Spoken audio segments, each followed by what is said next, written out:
Hello everyone, I'm Nini FC and this is Blue Lines TV and welcome to another Chelsea Transfer Daily video. In today's video, I'm going to be talking about Oblak. I'm going to be talking about the recent developments coming out in regards to Courtois. I'm going to be talking about Nabil Fekir as well, plus some loan players that have left the club. But you guys, you know what to do. Smash that like button, help me get more than 500 likes for today's video, and press the bell notification button as well to stay tuned to all things Blue Lines TV. Getting straight into Nabil Fekir talks now. This report is coming out from France Football and they're stating that Chelsea are in accelerated talks to try and sign Fekir before the window ends on Thursday. Now, those same reports are stating that it doesn't look likely that Liverpool will sign him because Lyon are still pretty angry with how Liverpool tries to change the terms on the final day of the deal being completed. But they also confirmed too that Chelsea haven't made a confirmed offer or bid for Fekir just yet. Still, it's just more talks. Now, we are playing Lyon tomorrow, and it came up from Fekir himself stating that, yes, the transfer window is very long, and it goes in very fast in football, but we don't know what's going to happen tomorrow. So is that him confirming talks that Chelsea are holding talks with him and his representatives? Fekir won't be part of the Lyon squad to face us tomorrow. Now, before anyone gets excited, that's because he's just returned back to the squads. But so far, that's all the news on Fekir happening right now. So I'm going to give my thoughts and opinions. And there's only two ways I can see Fekir making any type of sense. Number one, that's for him to play up front and maybe as a possible alternative. To other options being looked at for the striking position. Or more realistically, he could be an option for the number 8 position, which makes a lot more sense. I keep saying Fekir doesn't really have that type of pace, but he's exceptional at dropping deeper and playing very deep as well. You know, he's always been like a playmaker in that sense. It's only been last season, I think, that he did finally play as a striker, where he really played more as a false nine than a traditional striker. So I can see Chelsea looking at Fekir to play that number 8 role. I can say that Sarri ideally would prefer to have another midfield player coming in to play in the number 8 position. Now, Rosino has been spoken to, he has been looked at. Again, no official bids or offers made. It seems like Chelsea is still talking to players, and it looks like bids and moves will be made around the final few days. So it's going to be a crazy, hectic time. With Fekir coming, do I think he's definitely going to come? I'm not too sure. Now, with Lyon, ideally, do they want to sell him again so close with the window closing soon?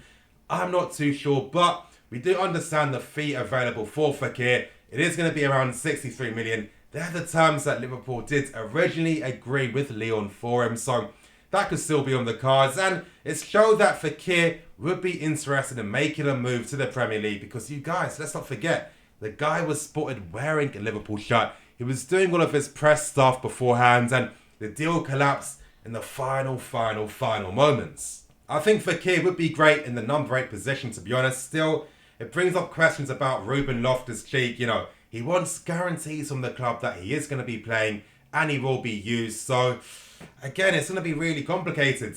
I'm not too sure about the Fekir thing. I'm going to ask around to find out if anything does happen in regards to this. But you guys, let's stay tuned and see what happens. In the comment section below, let me know your thoughts on Fekir. Is he a number 1 target you want Chelsea to focus their attentions on? Moving on to another story, and that's in regards to Jan Oblak. For some reason, reports are coming out that Chelsea are interested in paying his buyout clause. Now, this report is coming from Mundo Deportivo, so make of that what you will. Don't get too gassed in my personal opinion. And to be honest, you guys, I don't think I'm going to waste my time even really explaining the story because I think, you know what? I'll get straight into giving my thoughts and opinions. It's pretty simple. If we didn't pay the money for Alisson, no way in hell are we going to spend more money than Alisson on Oblak for a keeper that's effectively the same as Courtois stylistically. Jan Oblak isn't a keeper known for his passing ability and his passing range. Him and Courtois, as I'm saying, are very stylistically similar. It makes no sense for anyone. I don't believe this story whatsoever. And it's just a poor use of funds on top of that. I don't ever think a goalkeeper should cost 100 million. I think the reason why clubs put such high values on their goalkeepers is, it's simple. They don't want to lose them because when you have a goalkeeper, traditionally, they're going to be staying at your club for the next 10 years. That's how it tends to work. So with Oblak, even though he's a fantastic keeper, very quick on his feet as well, he's got this fantastic ability where when he's in a standing position, he can literally drop to the floor quickly, make those saves lower down, and it's pretty impressive, his speed and his agility. But you guys don't get excited by this. This deal won't be happening. It doesn't make too much sense at all, to be honest. So yeah, I'd really forget about this story if I was you. But you guys, moving away from Oblak, moving on to a breaking story that's just been coming out, reported by Matt Law. And he's talking about the fact that Courtois is currently gone AWOL because he's trying to force a move through to Real Madrid, putting a lot of pressure on Chelsea to find that replacement beforehand. Now, 3 targets that have come up. One surprising one, Sergio Rico from Sevilla, who is a decent goalkeeper. But, you know, the other targets we already know about.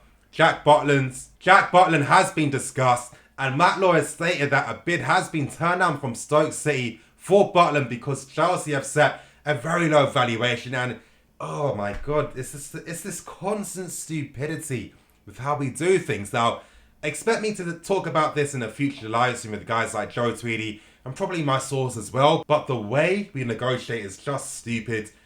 It's so old-fashioned and it just doesn't work anymore, and clubs are getting sick and tired of it. Stop starting negotiations at such low values.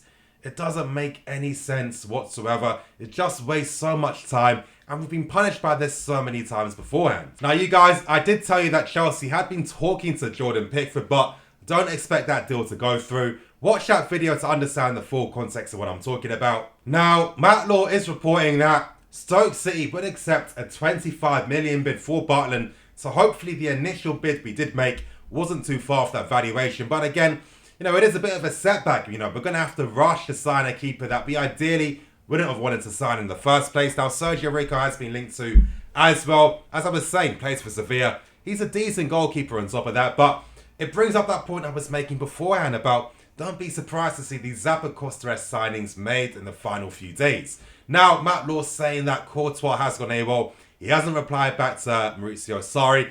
Sarri himself has basically said it to us already during press conferences that if players don't want to give 100% motivation to the cause, then he doesn't want them. And it's understandable, you know. Courtois' agent has spoken to the club, telling them to release him and let him go to sign for Real Madrid. And there's a lot of pressure being put on Chelsea right now.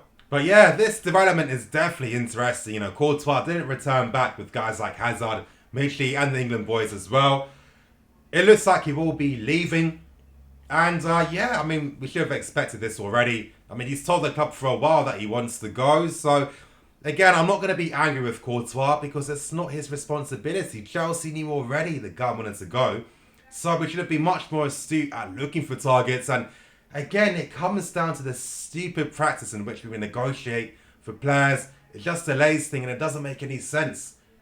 You know what? I think tomorrow I'm going to have to do a live stream with Joe and Sue as well, so we can talk about this because I do feel it's something we're not really discussing as much as fans. And you guys, just in today's video, Tomori and Miazga have left. Miazga has joined Nantes and Tomori has joined Derby County as well. I think for Tomori it's a good move, playing under Jody Morris again and Frank Lampard, potentially getting more game time on top of that. It's only going to do him favours. And I think with Miazga, you know, you're joining Nantes, you know, a team that have a lot of young French players there so far. It's a project they're trying to do right now. And I think that it's a decent club to sign for, in my opinion. You know, you're playing in a better league where you're going to be able to market yourself and your talents. And who knows what's going to happen from there. Let's say you perform well for them. Let's say clubs like Lyon or Marseille could be potentially interested in trying to sign you after that. So I do think it makes sense for both these players to leave. And I think they did pick very good clubs to sign for. But you guys, that's going to end today's video. Please like, comment and subscribe. I'm Nini FC. This is Blue Lines TV. Signing out.